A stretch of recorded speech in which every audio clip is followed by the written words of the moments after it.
அனைவருக்கும் வணக்கம். இந்தியாவை மீண்டும் ஒரு முறை புறமுதுகுல குத்தி இருக்குது மாலத்தீவு நண்பர்களே. இன்னும் சொல்ல போனா இலங்கையை விட மாலத்தீவு ஒரு விஷக்கிருமி போல, ஒரு விஷ ஜந்து போல, ஒரு விஷமேறிய நாடாக மாறிடுச்சு அப்படிங்கிறதா உண்மை. முழுக்க முழுக்க இந்தியாவுக்கு துரோகம் செய்வதைவே, இந்தியாவை கெடுப்பதைவே இப்பொழுது தன்னுடைய முதல் குறிக்கோளாக கொண்டு செயல்பட ஆரம்பிச்சிருக்குது மாலத்தீவு.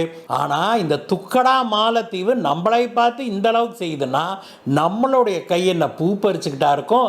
மாலத்தீவுக்கு தகுந்த பதிலடியை, இன்ஃபேக்ட் மாலத்தீவு எதிர்பாராத பதிலடிக்கு இந்தியா தயாராகிருச்சு அப்படிங்கிறதான் இன்றைக்கு வெளிவந்திருக்கிற விஷயம்.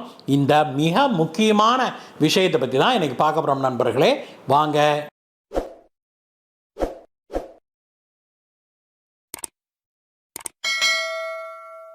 மாலத்தீவுடைய அதிபராக சென்ற ஆண்டு முகமது மொய்சு அங்கே பதவியேற்று கொண்டதில் இருந்தே அவர் சீனாவின் பக்கம் சாய்ந்து கொண்டு இந்தியாவை பாடாப்படுத்தி வர்றாரு அப்படிங்கிறது நமக்கு எல்லாத்துக்கும் தெரியும். அவர் பதவியேற்ற உடனேயே மாலத்தீவில் நிறுத்தி வைக்கப்பட்டிருந்த 72 இந்திய இராணுவத்தினரை இந்தியா வாபஸ் வாங்கி கொள்ள வேணும் அப்படின்னு கொடிபிடிக்க ஆரம்பிச்சார் மனுஷன். அதில் உறுதியாகவும் இருந்தார், பிடிவாதமாகவும் இருந்தார். அவருடைய கோரிக்கையை ஏற்று மாலத்தீவில் இந்தியா நிறுத்தி வைத்திருந்த 72 இராணுவ வீரர்களை நேற்று முதல் அந்த நாட்டிலிருந்து வெளியேற்ற துவங்கி இருக்கிறாங்க. அதற்கு பதிலாக அவர்கள் செய்த பணியை சிவிலியன்ஸை கொண்டு, சாதாரண இந்திய மக்களை கொண்டு, ட்ரெயின்டு எக்ஸ்பர்ட்ஸ் அவங்கள கொண்டு மாலத்தீவில் செய்வதற்கு இந்தியா அவங்கள அனுப்பிச்சு. அங்கே அப்படி என்னங்க சார் பண்ணுறாங்கன்னு கேட்டிங்கன்னா, மாலத்தீவுக்கு இந்தியா அந்த கோஸ்டல் கண்காணிப்பு இருக்குது இல்லையா, மாலத்தீவு வந்து முழுக்க முழுக்க நூற்றுக்கணக்கான தீவுகளை கொண்ட ஒரு நாடு. அந்த நாட்டுடைய கடற்பரப்பை கண்காணிப்பதற்காக ஒரு விமானமும் 2 ஹெலிகாப்டர்களையும் இந்திய இராணுவத்திடமிருந்து இந்தியா பரிசாக மாலத்தீவுக்கு வழங்கியிருந்தது. அந்த டார்னியர் ஏர்கிராஃப்ட் விமானத்தையும் ஹெலிகாப்டர்களையும் இயக்குவதற்காகத்தான் இந்தியா வந்து இந்த 72 இந்திய இராணுவத்தினரை அங்கே நிறுத்தியிருந்தாங்க. அவங்கள வந்து வெளியேற்றணும்னு மொய்சு கேட்டுக்கிறதால இந்தியா அதற்கு ஒப்புக்கொண்டது. அவங்களுக்கு பதிலாக சிவிலியன்ஸை, சாதாரண மக்களை, நம்மளை போன்ற ட்ரெயின்டு மக்களை அங்கே வந்து நிறுத்தி இருக்குது இந்திய அரசாங்கம். ஆனால் மொய்சு அப்படி சிவிலியன் க்ளோத்ஸில் இருக்கிறவங்கள கூட நாங்கள் ஏற்றுக்க மாட்டோம் அப்படின்னு சொல்லியிருக்கிறாரு. ஆனால் அந்த வெக்கங்கட்ட மனுஷன் என்ன சொல்கிறாரு அப்படின்னாக்க, இந்தியா பரிசளித்த ஹெலிகாப்டர் தங்களுக்கு வேணும், விமானம் எங்களுக்கு வேணும். இந்தியா வருடா வருடம் கிட்டத்தட்ட 1000 கோடி ரூபாய் அளவுக்கு மாலத்தீவுகளுக்கு நாம் கிராண்ட் கொடுக்கிறோம், அதாவது எய்டு கொடுக்கிறோம், அதாவது அவங்களுக்கு வந்து பண உதவி கொடுக்கிறோம்.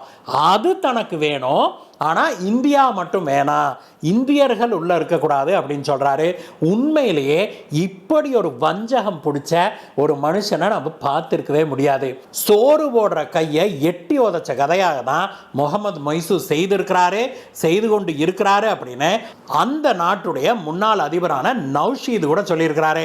அவர் சென்ற வாரம் இந்தியா வந்தபோது இந்தியர்களிடம் நாங்கள் மன்னிப்பு கோர்றோம், இந்தியர்கள் வந்து இந்த பிரச்சனைக்கு பிறகு, இந்த இந்திய மாலத்தீவு பிரச்சனை கிளம்பிய பிறகு இந்தியர்களை படு கேவலமாக பேசினாங்க இல்லையா, பிரதமர் வந்து லட்சதீப்பில் போய் 4 போட்டோ போட்ட உடனே, அதற்கு பிறகு இந்திய சுற்றுலா பயணிகளுடைய வருகை மிக மிக குறைஞ்சிருச்சு.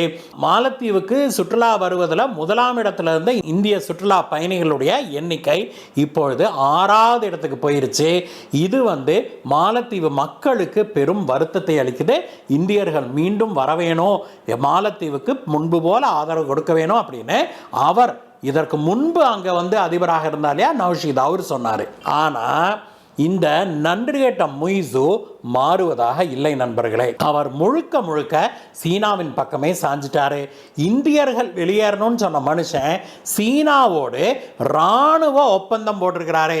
சீனா வந்து சில இராணுவ தளவாடங்களை நாங்கள் இலவசமாக தருகிறோம் அப்படின்னு சொல்லி மாலத்தீவுக்கு சொல்லியிருப்பதாகவும், அதில் மெயினாக வந்து இந்த கடற்பரப்பில் அங்கே வந்து இந்த கண்காணிப்பு கடற்பரப்பில் அந்த கீழே வந்து அந்த படம் எடுப்பாங்களே கடற்படுகையை, அதற்கான எக்யூப்மெண்ட்லாம் தரோம் முதல் தவணையாக அப்படின்லாம் அவங்க சொல்லியிருப்பாங்க போல் இருக்கு.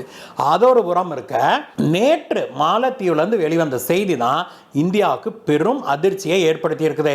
அது என்ன அப்படின்னாக்க, துருக்கியிலிருந்து மாலத்தீவு சில ஆளில்லா விமானங்களை வாங்கியிருப்பதாக செய்திகள் வெளிவந்திருக்குது. பைரக்தார் TB2 ட்ரோன் அப்படிங்கிற சில ஆளில்லா போர் விமானங்களை துருக்கியிடமிருந்து மாலத்தீவு வாங்கியிருக்குது. அந்த ட்ரோன் நேற்று 2 ட்ரோன்களை டெலிவரி கொடுத்துருக்குது துருக்கி. இந்த ட்ரோன்களை வைத்துக்கொண்டு இந்திய படைகளை கண்காணிக்க போகுது மாலத்தீவு அப்படின்னு தான் மேற்கத்திய உளவு நிறுவனங்கள் இப்பொழுது செய்தி வெளியிட்டிருக்கிறாங்க. மாலத்தீவுக்காக இந்தியா ஓடோடி சென்று ஒவ்வொரு முறையும் உதவி செய்திருக்குது. அதற்கு மாறாக மாலத்தீவு இப்பொழுது சீனாவுடைய ஆதரவு இருக்குதுங்கிறதுக்காக சீனாவுடைய கைப்பாவையாகவே மாறி அது இந்தியாவை உளவு பார்க்குற அளவுக்கு இன்னைக்கு ரெடி ஆயிடுச்சு அப்படின்னா பார்த்துக்கோங்களேன். இதெல்லாம் துரோகத்தின் உச்சகட்டம் அப்படின்னு இந்திய வல்லுநர்கள் பலரும் சொல்கிறாங்க. அதே போல் அமெரிக்கா மற்றும் மேற்கத்திய பாதுகாப்பு வல்லுநர்கள் பலரும் என்ன சொல்கிறாங்கன்னா, இந்தியா இதிலிருந்து ஒரு பாடம் கற்க வேணும். இப்போ முகமது மொய்சுடைய கட்சி இருக்குது இல்லையா, இந்த கட்சி இதற்கு முன்பு நௌஷீத் இருந்தாலே அதற்கு முன்பும் கூட ஒரு முறை ஆட்சிக்கு வந்தது. அப்பொழுதே அவங்க இந்தியா கொடுத்த இந்த கான்ட்ராக்ட்லாம் கேன்சல் பண்ணாங்க, எல்லாம் பண்ணாங்க. அதற்கு பிறகு நௌஷீத் அவர்கள் ஜெயிச்ச பிறகு இந்தியாவோடு மிக நெருக்கமாக மாறிச்சு மாலத்தீவு. மீண்டும் மொய்சு, சீன ஆதரவாளரான மொய்சு ஜெயிச்ச பிறகு இந்தியாவை வச்சு செய்கிறாரு. பாதுகாப்பு வல்லுநர்கள், குறிப்பாக மேற்கத்திய பாதுகாப்பு வல்லுநர்கள் என்ன சொல்கிறாங்க அப்படின்னா, இனிமேலும் மாலத்தீவை இந்தியா அவ்வளவு எளிதில் நம்ப முடியாது, நம்பவும் கூடாது அப்படின்னு சொல்கிறாங்க. ஏன் அப்படின்னா, ஆமபூந்த வீடு மாதிரி சீனா இப்பொழுது மாலத்தீவுக்குள்ள நன்றாகவே உள்ள பூந்துருச்சு. இனிமேலும் இனி ஆட்சி மாறிடுச்சு, அடுத்த ஆட்சி நமக்கு ஆதரவாக இணக்கமாக இருக்கிறாங்கிறதுக்காக இந்தியா ஓடோடி சென்று மாலத்தீவுக்கு உதவி செய்தாலும் கூட அதற்கு பிறகு வருகிற ஆட்சிகள் இந்தியாவை தூக்கி எறிய, இந்தியாவுக்கு துரோகம் செய்ய தயங்க மாட்டாங்க. அதனால் இனிமேல் மாலத்தீவை பொறுத்த வரைக்கும் இந்தியா பழைய நட்புணர்வோடு பார்க்கக்கூடாது. இனி ஒரு உஷாரான கண்களோடு தான் இனி மாலத்தீவை இந்தியா பார்க்க வேணும் அப்படின்னு சொல்கிறாங்க நண்பர்களே. எது எப்படி இருந்தாலும் நண்பர்களே, இந்த TB2 பைரக்தார் ட்ரோனை வாங்கியிருக்குது இல்லையா துருக்கியிட்டிருந்து, அந்த ட்ரோனை பற்றி நம்ம தெரிஞ்சுக்கிட்டோம் அப்படின்னா உண்மையிலே அதிர்ச்சியாக இருக்குது நண்பர்களே. இந்த ட்ரோன் கண்காணிப்புக்கு மட்டுமல்ல, இது அட்டாக்குக்கும், அதாவது தாக்குதல் நடத்துவதற்கும் பயன்படுத்த முடியும் அப்படின்னா பார்த்துக்கோங்களேன். அதனால் மாலத்தீவு ஏதோ போகிற போக்கில் ஏதோ ஒன்று வாங்கிட்டு வந்தேன் போனேன்னு இல்லாமல் அது முழுக்க முழுக்க இந்தியாவுக்கு எதிராக செயல்படுவதற்காகவே தயாராகி வருது அப்படின்னு அமெரிக்காவை சேர்ந்த பாதுகாப்பு வல்லுநர் ஒருத்தர் சுட்டி காட்டி சொல்கிறாரு. மேலும் அவர் என்ன சொல்கிறார் அப்படின்னா, மாலத்தீவு ஒரு முஸ்லிம் நாடு. அந்த இஸ்லாமிய நாடு என்னதான் பண்ணினாலும் அது பிற இஸ்லாமிய நாடுகளோடு தான் இணக்கம் காட்டும். உதாரணத்துக்கு துருக்கியோடும் பாகிஸ்தானோடும் தான் அது இணக்கம் காட்டுமே ஒழிய, என்னதான் பண்ணினாலும் ஒரு செக்குலர் நாடான, ஒரு மதச்சார்பற்ற நாடான, இந்துக்கள் அதிகம் வாழுகிற நாடான இந்தியாவோடு அது இனிமேல் இணக்கமாக போகாது. அப்படி போகும்னு இந்தியா நினச்சதுன்னா அது இந்தியாவுக்கு பெருத்த ஏமாற்றத்தையே கொடுக்கும் அப்படின்னு சொல்கிறாங்க.